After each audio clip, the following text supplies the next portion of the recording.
व्यवहार कैसा हो, पिता के साथ पुत्र का व्यवहार कैसा हो, ये सब तो ये तो सब रामायण सिखाती है।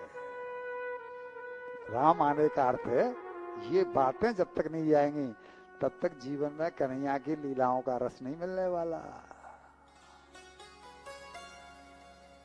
जिसके जीवन में राम नहीं आते उसका रावण रूपी काम मरता नहीं। रावण काम का अवतार है, तामस का अवतार है रावण,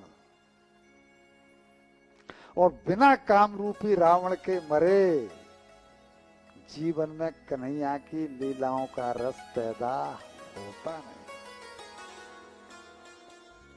राम जी का अवतार राक्षसों को मारने को नहीं हुआ तो काहे को हुआ जी? हमको जीवन जीना सिखाने के लिए, हमको जीवन शैली बताने के लिए कि जीवन को जीना कैसे चाहिए। राम जी का अवतार इसके लिए हुआ। बोलिए श्री रामचंद्र भगवान की जय। आइए, इन्हीं प्रभु श्री राम ने अपने पिता की रक्षा, सत्य की रक्षा के लिए भागवत में भगवान राम की लीलाओं का बहुत ज्यादा वर्णन नहीं है। भगवान राम अवतरित हुए चंद्रवंश में, भगवान कृष्ण अवतरित हुए हैं सूर्य वंश में। सॉरी, भगवान राम अवतरित हुए हैं सूर्य वंश में और भगवान कृष्ण अवतरित हुए हैं चंद्रवंश में।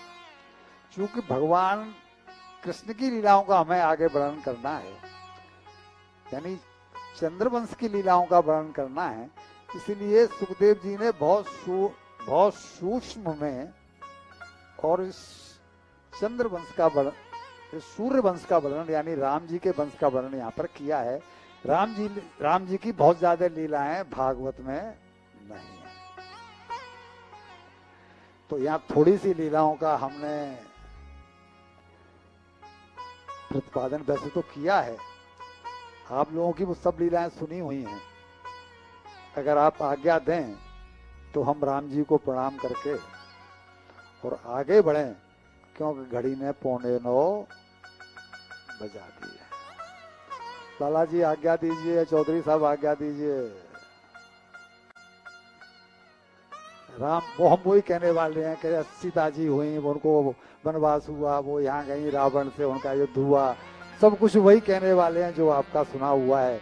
उसमें हमारा कोई अपना भाव तो चलेगा नहीं, हम कुछ अपना भाव उसमें डाल नहीं पाएंगे।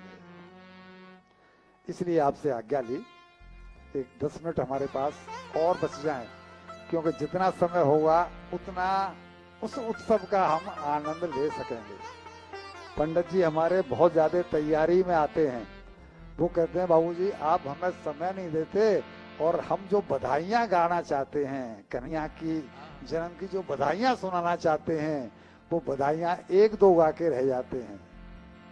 न तो हमारे भक्तों को कुछ प्राप्ति होती और न भक्तों से हमें कुछ प्राप्ति होती। तो खुश बात है ना, तो जो दोनों वंचित रह जाते हैं, इसलिए हमने आपसे आज्ञा ली। नौमी तिथि मधुमास पुनीता, नौमी तिथि मधुमास पुनीता, नौमी तिथि मधुमास पुनीता, शुक्ल पक्ष अभिजित हरि प्रीता, शुक्ल पक्ष अभिजित हरि प्रीता, मत दिवस अति शीत ना घामा,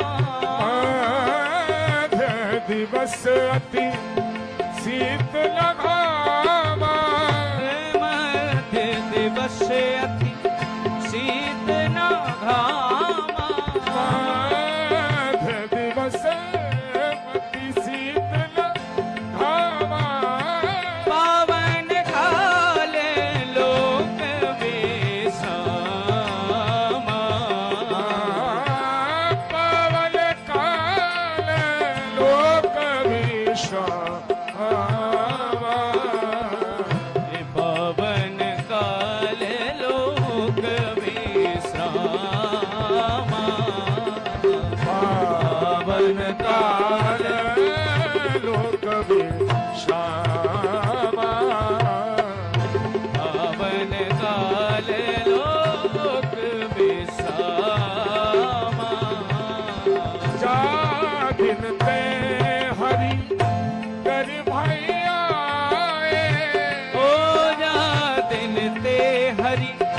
गर्भ ही आए। जा दिन ते हरि गर्भ ही आए, नित नव मंगल मोद बधाए। नित नव मंगल मोद बधाए। नित नव मंगल मोद बधाए।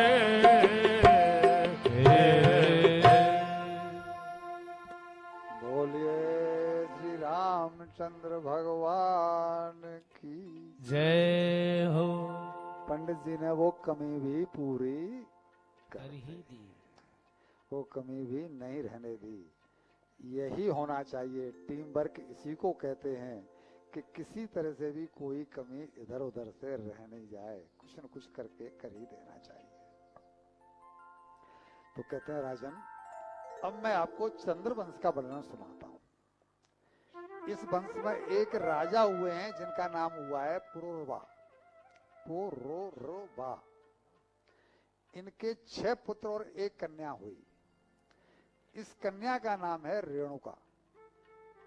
ये रेणुका का विवाह हुआ जमदग्नि ऋषि के साथ, और जमदग्नि ऋषि के सबसे छोटे पुत्र जो हुए हैं वो हुए हैं परशुराम जी।